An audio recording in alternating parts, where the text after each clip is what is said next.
Times town Bharat अब आपको वो जगह दिखाने जा रहा है जो अभी तक आपको किसी ने भी नहीं दिखाई होगी।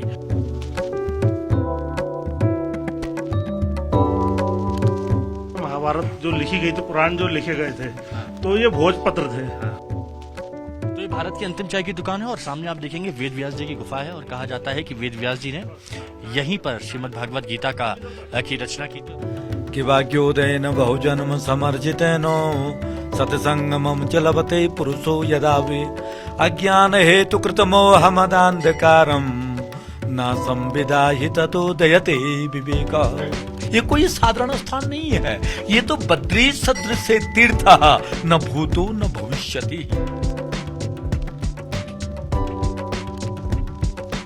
तो ये भारत की अंतिम चाय की दुकान है और सामने आप देखेंगे वेद व्यास जी की गुफा है और कहा जाता है कि वेद व्यास जी ने यहीं पर श्रीमद् भागवत गीता की रचना की थी और यहीं पर पूरा लिखा गया था। हमारे साथ में भाई साहब मौजूद हैं और ये भारत की आखिरी चाय की दुकान इन्हीं की है जो आने वाले वक्त में बोलिए। क्या नाम है आपका? मेरा नाम चंद्र सिंह बड़वाल है। चंद्र जी, ये बताइए इस गुफा के बारे में, क्या इसका इतिहास है? बगल पे भगवान वेद व्यास जी की गुफा है। यहाँ पर वेद व्यास जी ने श्रीमद् भागवत की रचना की। ये रचना स्थल है। यहाँ पर वेद व्यास जी बोलते थे और नीचे गणपति महाराज लिखते थे। यहाँ पर जो आप लोग क्लासों में पढ़ा होगा, ऋग्वेद, सामवेद, यजुर्वेद, अथर्ववेद, वेदों का विभाजना हुई। यहाँ से वेद व्यास जी बोलते गए और नीचे गणपति महाराज जी लिखते गए। जो आपको ये व्यास पोथी, ये हिंदू धर्म का ओरिजिनल नाम है। पोथी के नाम से जाना जाता है और ये कहते हैं कि ये भोजपत्र के पन्ने थे। कलयुग आने पर जो है पत्थर की शिला बन गई। अच्छा, ये चीज बहुत इंटरेस्टिंग बात बताई है चंद्र जी ने कि ये जो आप देख रहे हैं ये भोजपत्र के पन्ने थे और बताया जा रहा है कि जब ये कलयुग आया तब ये यहाँ पर शिला में तब्दील हो गए। आप देख सकते हैं जैसे कोई किताब रखी रहती है, पन्ने रखे रहते हैं, उसी तरह से कुछ तस्वीरें यहाँ पर नजर आ रही हैं। और ये व्यास पोथी, और पोथी आप जानते हैं कि जब कोई किताब होती है या फिर बहुत सारी चीजें हम लोग रखते हैं, कागज किताबें, तो उसे ही पोथी बोलते हैं। और क्या बताया गया था इसके बारे में?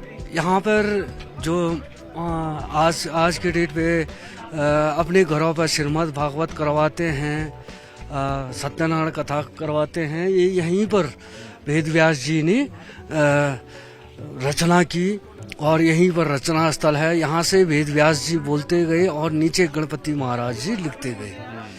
तो ये खासियत है। अभी तक भगवत गीता के सार की बात कही जाती है कि भगवत गीता में सारे सार छुपे हुए हैं।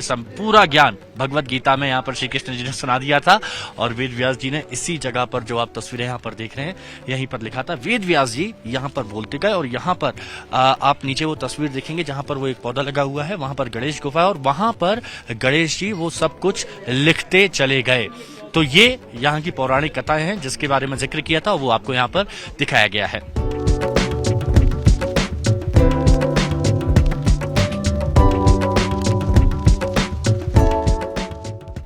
तो देखिए टाइम्स टाउन भारत अब आपको वो जगह दिखाने जा रहा है जो अभी तक आपको किसी ने भी नहीं दिखाई होगी।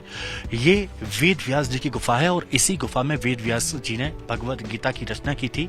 ये व्यास पोथी है, इसके बारे में हम आपको बताएंगे और इन तस्वीरों को हम आपको दिखाएंगे। और सबसे पहले हम आपको यहाँ पर ले जाते हैं और बताते हैं कि आखिर इसकी सच्चाई क्या है और इसके साथ ही क्या पौराणिक कथाएं इसके बारे में बताई गई हैं। तो ये देखिए, ये आप देखेंगे यहाँ पर ये मुराद यहाँ पर बताते हैं। ये क्या चीज है इसके पीछे जो आप यहाँ पर सिक्का चिपका रहे हैं? इसके पीछे जी ऐसा बताया गया है, जो महाभारत जो लिखी गई थी, पुराण जो लिखे गए थे, तो ये भोजपत्र थे। और आज के समय में बताते हैं कि ये उसको पत्थर बन गए हैं। तो ये वो पुराण है जो समय कालांतर में सब बदलते हुए ये पत्थर बन गए हैं। तो इस पे सिक्का चिपकाने के लिए क्या इसके लिए पीछे विशेष कुछ कथा? अभी सब लोग कहा रहे थे ये आस्था की बात होती है। और देखिए ये व्यास जी महाराज यहाँ पर विराजमान हैं और अब और विस्तार से हम यहाँ पर जानने की कोशिश करेंगे आखिर है क्या। महाराज जी अपना नाम बताइए। जी, आपका नाम क्या है? पंडित वर हरिश्चंद्र कोठियाल। महाराज जी पूरा विवरण क्या विस्तार से बताइए, दर्शक जानना चाहते हैं। हरिओम हरिओम। तो सबसे पहले ऐसे पुण्य धामों पे आने का मौका और इस प्रकार के पुण्य दर्शन कब होते हैं, तो वेद व्यास जी ने भागवत में लिखा कि वाक्योदयन बहुजन्म समर्जितेनो सत्संगमं च लभते पुरुषो यदा वे अज्ञान हेतु कृतमोहमदान्धकारम् न संविदाहि ततोदयते विवेकः। भाग्योदय न बहु, एक ही जन्म का नहीं, जब जन्म जन्मांतरों के भाग्यों का पुण्यों का उदय होता है तभी तो इस प्रकार का सत्संग और ऐसे पुण्य धामों का दर्शन होता है। ये कोई साधारण स्थान नहीं है, ये तो बद्री सदृश तीर्थ न भूतो न भविष्यति ही, कि जैसा पुण्य धाम ये बद्रिकाश्रम है ना, इस प्रकार का पुण्य धाम न हुआ न होगा, क्योंकि वेद भगवान वेद मंत्रों के अधीन है। उन वेद मंत्रों की प्रादुर्भाव, उन अष्टादश पुराणों का लेखन श्री वेद व्यास जी ने इसी बद्रिकाश्रम के और इसी पुण्य धाम पे उनकी रचना की, जिस पुण्य धाम पे आप लोग बैठे हुए हैं। वेद व्यास जी ने वेद को 4 भागों में बांट डाला, इसीलिए आपका नाम पड़ा वेद, और आप जन्म होते ही विशाल हो गए थे, इसीलिए आपका नाम पड़ा व्यास। काला स्वरूप होने के कारण आपका नाम पड़ा कृष्ण, और बैतवा और जमुना के द्वीप में आपका जन्म हुआ, इसलिए आपका नाम पड़ा द्वैपायन। तो आपका पूरा नाम श्री कृष्ण द्वैपायन वेद व्यास। वेद को तो आपने तो 4 भागों में तो बांट डाला, परंतु स्त्री सुध द्विज बंधु नाम त्रयी नो सुति गोचरा है, किसी किसी के लिए वेद पढ़ने का अधिकार नहीं है। तो जिनको वेद पढ़ने का अधिकार नहीं, उनका कल्याण कैसे होगा? कौन एक ऐसा ग्रंथ होगा जिसमें वेदों का भी रहस्य हो, पुराणों का भी रहस्य हो, शास्त्रों का भी रहस्य हो? तो ब्रह्मा जी ने कहा कि वेद व्यास, ऐसा ग्रंथ तो केवल महाभारत है जिसमें सब कुछ है। जो महाभारत में नहीं है वो कहीं नहीं है। तो वेद व्यास जी ने कहा कि महाभारत में तो 1,00,000 श्लोक है, कलयुग आने वाला है, इतने जल्दी कौन लिखेगा? तो ब्रह्मा जी ने कहा कि आप गणेश जी का आह्वान कीजिए। तब वेद व्यास जी ने गणेश जी का आह्वान किया कि तथा संस्मारे हे रंभ व्यास सत्यवती सुता हो, इसमें मात्र हो गणेशानो भक्ति चिंतित पूरक हो। गणेश जी आए, गणेश जी ने कहा कि अहम भृतुस्मि, मैं स्वीकार करता हूं, परंतु एक शर्त पे। क्या शर्त थी? श्रुत्वेव तत्प्राह विघ्नेषु यदि मे लेखनी क्षणम लिखते नावतृष्टे तो तदा श्याम लेखको हम, कि लिखते वक्त मेरी लेखनी रुकनी नहीं चाहिए। वेद व्यास रुक गई तो आगे नहीं चलेगी, लिहाजा बोलना बंद नहीं करना बिना किसी बाधा के। तो वेद व्यास जी ने कहा कि मेरी भी शर्त रहेगी ना। अरे यस्मिन अश्लोके अहम वक्तव्यम तो अन्य व्याख्या भी लिखा, मैं भी जिस अश्लोक को कहूंगा आप भी सोच और समझ के लिखना। तो यहां से वेद व्यास जी महाभारत बोले और नीचे गणेश गुफा में गणेश जी लिखे। इनके लिए दूर नहीं हो तो सज्जनों, ये विष्णु के अवतार हैं, अवतारी हैं। विष्णु तो सिया राम माया सब जग जानी, कराऊं प्रणाम जोरी जुग पाणी। ये तो सर्वव्यापी है? ये तो व्यासा, ये विष्णु रूपाय, वेदों को रचने के लिए, पुराणों को लिखने के लिए विष्णु का अवतार, व्यास का अवतार हुआ। विष्णु के लिए कहां दूर होता है? वामन भगवान जी ने तो 2 पांव में लोकी लोक नाप लिए थे, इनके लिए कहां दूर होता? ये तो सहस्र शीर्षा पुरुखा सहस्राक्ष सहस्त्रपाद, इनके तो हजारों हाथ थे, हजारों पैर थे, इनके लिए कितना विशाल शरीर होगा।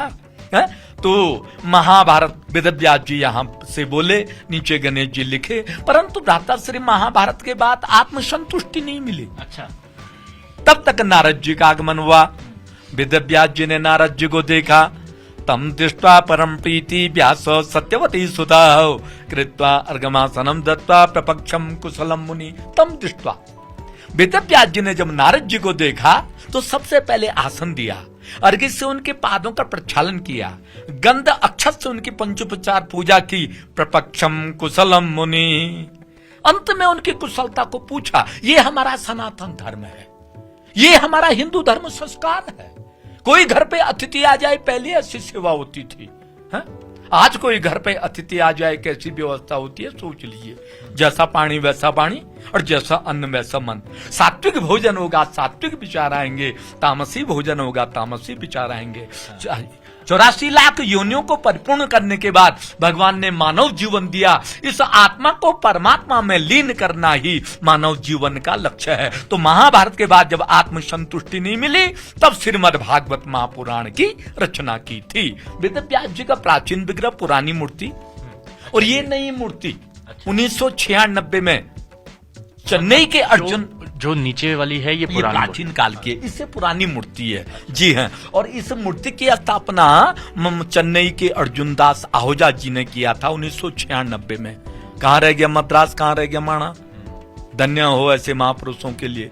भगवान विष्णु व्यासाय विष्णु रूपाय व्यास रूपाय विष्णवे, वेदों को रचने के लिए, पुराणों को लिखने के लिए विष्णु का अवतार, व्यास का अवतार हुआ। शुक मुनि वेद व्यास जी के सुपुत्र, जो 12 साल तक मां के गर्भ में रहे, कहा कि जब तक मुझे गर्भ में श्री कृष्ण के दर्शन नहीं होंगे तब तक मैं जन्म नहीं लूंगा। जन्म लूंगा ना माया मुझे घेर लेगी, मैं माया के चक्कर में नहीं पड़ना चाहता हूं। और कैसे हैं वो आनंद कंद वृंदावन बिहारी, जो भक्त की मनोकामनाओं को परिपूर्ण करने के लिए मां के गर्भ में भी दर्शन दे देते हैं। 12वें साल में श्री कृष्ण के दर्शन हुए, जन्म लिया और बिना नामकरण संस्कार किए वे घर बार को छोड़ करके जंगल की ओर चल पड़े। पुत्रेति तन्मयतया तरभो विनेदु तम सर्वभूतिर्दियम मुनिमानतोस्मि। ऐसे विरक्ति महापुरुष है सुखदेव जी। और ये वल्लभाचार्य जी, ये 500 वर्ष पहले यहाँ पे आए। और गौर से विचार कीजिए, 500 वर्ष पहले कोई यातायात कोई साधन नहीं थे, कैसे आए होंगे। और वो भी छत्तीसगढ़ चंपारण्य से 500 वर्ष पहले, और 11 वर्ष की अवस्था पे छत्तीसगढ़ से 500 वर्ष पहले। तो 500 वर्ष पहले की क्या स्थिति रही होगी यहाँ, है? केवल एक ही सूत्र को लेके आए थे। उस समय कोई यातायात के कोई साधन नहीं थे, न कोई एरो का चिन्ह था, न कोई पुल थे। केवल एक ही सूत्र को लेके आए कि वेद व्यास जी का पुण्य धाम कहां पे होगा, कि ब्रह्म नद्याम सरस्वत्याम आश्रमम पश्चिमी तटे सम्या प्रासते प्रोक्त ऋषीणाम सत्रवर्धन तस्मिन् स्वाश्रमे व्यासो बद्री सन्नमंडिते आसीनो उपविश्य प्रणिदद्यो मनः स्वयं। अरे जहां पे ज्ञान को देने वाली मां सरस्वती हो, सम्यक् तीर्थ हो। सम्यक् तीर्थ कहते भागवत में अलकनंदा सरस्वती के संगम को। और बद्री संड मंडिते, बद्री कहते हैं बद्री के लिए, बद्री कहते हैं बेर के लिए, संड कहते हैं झाड़ी के लिए। जहां पे बेर की भी झाड़ियां हों, सोच लीजिए वहां पे वेद व्यास जी का पुण्य धाम होगा। बेर की झाड़ी क्यों हुई? बेर की झाड़ी का होने का क्या कारण है कि जब भगवान विष्णु तपस्या में विराजमान थे, बर्फ आया और बर्फ के नीचे भगवान विष्णु दबने लग गए। अब उनकी पत्नी लक्ष्मी को बुरा महसूस हुआ, मैं उनकी अर्धांगिनी हूं, आधा कष्ट मुझे प्राप्त करना है। तो जहां पे भगवान विष्णु तपस्या में विराजमान थे, लक्ष्मी ने अपना रूप बेर की झाड़ी का बनाया और ऊपर से छाया कर दी। जो बर्फ आया बेर की झाड़ी पे टिका, नीचे से भगवान विष्णु तपस्या में विराजमान है। अब विष्णु ने कहा कि मुझसे अधिक कष्ट जो है लक्ष्मी ने किया, लिहाजा मेरे नाम के आगे तुम्हारा नाम आएगा। बोलो लक्ष्मी नारायण भगवान की जय। तो जहां पे ज्ञान को देने वाली मां सरस्वती हो, सम्यक् तीर्थ हो, बेर की झाड़ियां हो, सोच लीजिए वहां पे वेद व्यास जी का पुण्य धाम होगा। 11 वर्ष के बालक इस सूत्र को ढूंढते ढूंढते यहां तक आए। और वल्लभाचार्य जी जब यहां पे आए तो साक्षात वेद व्यास के दर्शन हुए, क्योंकि अश्वत्थामा बलिर्व्यासो हनुमानच्च विभीषण कृपा परश्च रामच्च सप्तहिते चिरजीवन। ये तो चिरंजीवी हैं, ये तो आज भी अंगुष्ठ मात्र में घूमते रहते महाराज। हमारे इतने सत्कर्म तो सुकर्म तो है नहीं, हम इनके प्रत्यक्ष दर्शन कर पाए हैं। तो यहां से आगे भीमपुल, जब पंच पांडव लोग स्वर्गारोहण की ओर जा रहे थे ना, तो सरस्वती को पार करने के लिए रास्ता नहीं मिला। उस नदी को पार करने के लिए भीम जी ने एक शिला रखी, जिसको भीमपुल के नाम से पुकारते हैं। अब प्रश्न उठता है, कुरुक्षेत्र से, हस्तिनापुर से पंच पांडव लोग वहां से यहां तक आए हैं, तो और भी तो नदियां पड़ी होंगी रास्ते में, बिल्कुल। उनके ऊपर जाके पत्थर क्यों नहीं रखा, और यहीं पे आके पत्थर क्यों रखा? देखिए, सरस्वती स्त्री का स्वरूप है। हमारे हिंदू धर्म में स्त्रियों को लांघना पाप मानते हैं। अरे यहां से नीचे का किया हुआ पाप, उसका प्रायश्चित धर्म क्षेत्र पे हो जाता है, परंतु धर्म क्षेत्र पे किया हुआ पाप, उसका प्रायश्चित कहीं नहीं होता है। इसलिए उस सरस्वती रूपी नारी को लांघा नहीं, वो जाय के पहले एक शिला रखी, जिसको भीमपुल के नाम से पुकारते हैं। स्वर्ग की ओर जा रहे जी, पंच पांडव लोग, जी हाँ। वहां से आगे बात सुधारा, धर्मश्च दक्ष द्वितर्यजनिष्टमूर्त्या नारायणो नरऋषि प्रवर प्रशान्तौ नत्कर्म लक्षणमवाच चचार्य कर्म योद्यापि चासिरि सेवर्जनि सेवितांग्री। कि वहां पे नन्नार के पिता मूर्ति के पतिदेव धर्म जी ने जाके तपस्या की। उन्होंने अपने तपोबल से वहां पे एक पानी की धारा निकाली, जिसको वासुधारा कहते हैं। परंतु सज्जनों, आज भी शास्त्र के अनुसार बासु का अमूल्य पानी सबके ऊपर नहीं पड़ती है। वहां पे जाके आज भी धर्म और अधर्म की पहचान होती है। ये बद्री का आश्रम है, ये तपस्या का स्थान है, ये सदगति मुक्ति का स्थान है, ये बैकुंठ धाम है सज्जनों। ये कैसा पुण्य धाम है। अरे सभा या अभ्यंतरा शुचि, इस धाम पे आने से दोनों ओर की शुद्धियों का ज्ञात हो जाता है। बाहर की शुद्धि के लिए भगवान ने गर्म पानी की व्यवस्था की, कुंड की व्यवस्था की, और अंदर की शुद्धि के लिए भगवान बद्री विशाल साक्षात विराजमान है। मंदिर के अंदर जाके काम क्रोध मद माने न मोहा, लोभ न क्षोभ न राग न दोहा, जिनके कपट दंभ नहीं माया, तिनके हृदय बसहु रघुराया। मंदिर के अंदर जाके ये सारी चीजें समाप्त हो जाती हैं। तो अंदर की शुद्धि मंदिर पे, बाहर की शुद्धि कुंड पे, ऐसा दूसरा धाम कहाँ मिले। और इसीलिए सबसे उत्तम धाम इसे पुराणों में कहा गया। अच्छा महाराज जी, ये बताइए व्यास पोथी के बारे में, इसके पीछे की क्या भ्राताश्री ऐसा है, आपने मंदिर के अंदर भगवान विष्णु की मूर्ति देखी, बद्री विशाल की मूर्ति देखी ना? तो वो मूर्ति किसी कलाकार ने बनाई नहीं, स्वयं वो विष्णु का स्वरूप है। भगवान ने कहा जब कलयुग आएगा मैं मूर्ति के रूप में दर्शन दूंगा, प्रत्यक्ष दर्शन नहीं दूंगा। तो भागवत की किताब भी साक्षात कृष्ण स्वरूप है। तो भगवान ने कहा कि भगवान ने भी कहा जब कलयुग आएगा मैं भी पत्थर के रूप में अवतरित हो जाऊंगा। तो ये व्यास जी, ये व्यास पोथी है। तब्दील हो। हाँ, वर्णित है। अच्छा महाराज एक कथा के बारे में और बताइए, क्योंकि ये भी कहा गया है पुराणों में कि एक वक्त आने वाले वक्त में ऐसा आएगा कि जब नर और नारायण पर्वत मिल जाएगा, और तब ये जो बद्री धाम है और केदार धाम है, बद्री में तपोवन में, हाँ ऐसा है महाराज। वो नरसिंह भगवान का हाथ जो जब जोशीमठ में जो मंदिर, हाँ वो नरसिंह भगवान का हाथ जो है, कहते हैं कि अब बाल की तरफ बारीक है। जिस दिन वो हाथ निकल जाएगा, टूट जाएगा, उस दिन भगवान जो है अपना स्वरूप यहां से छोड़ करके और भविष्य बद्री में जो है अवतरित हो जाएंगे। परंतु ये तो भ्राता से न जाने, काफी समय लगेगा अभी। जी, अभी तो नहीं होगा। मैं महाराज जी और जानना चाहता हूँ, क्योंकि देखिए दिवाली यहाँ पर आने वाली है, 24 तारीख को दीपावली है, तो दीपावली के तौर पर क्या खास यहाँ पर होता है, क्या अलग तस्वीर यहाँ दिखाई देती है, क्या रीति रिवाज होते हैं? रीति रिवाज तो सर्वत्र एक ही जैसे होते हैं प्रभु, परंतु हमारे यहाँ धामों में कुछ विशेष व्यवस्था होती है। मंदिर में सजावट होती है, सुंदर ढंग की सजावट होती है। जिस प्रकार से जो है बद्री विशाल के कपाट बंद होते हैं, उस समय फूलों से मंदिर को सजाया जाता है। तो इसी प्रकार से दीपावली जब आएगी, इस समय भी मंदिर को जो है फूलों से जो है सजाया जाएगा।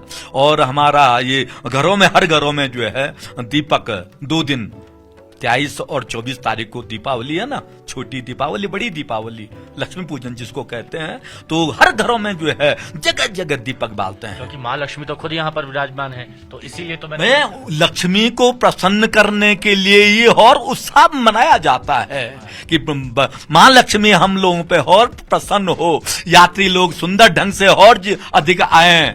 जी हरिओम जी, यहाँ पर कही गई है। और महाराज जी बहुत बहुत धन्यवाद, हरिओम, आपने इतनी जानकारी यहाँ पर दी। तो देखिए कुछ जानकारियां ऐसी होती हैं जो शायद कई लोगों तक पहुंच नहीं पाती हैं, लेकिन हमने वो खबर, वो तस्वीरें आप तक पहुंचाई। और क्यों व्यास पोथी से कहा गया है, लोग किस तरह से यहाँ पर किचम कर रहे हैं, वो तस्वीरें हमने यहाँ पर आपको दिखाई। और इसके साथ ही आप वो सारी तस्वीरें भी यहाँ पर देख पाएंगे कि कैसे यहाँ पर पौराणिक मान्यता है यहाँ की, जो कई सालों के पीछे, कई सालों के इतिहास को देखिए। ये इसमें लिखा गया है कि दिस होली के, ये पवित्र गुफा 5330 साल पुरानी है।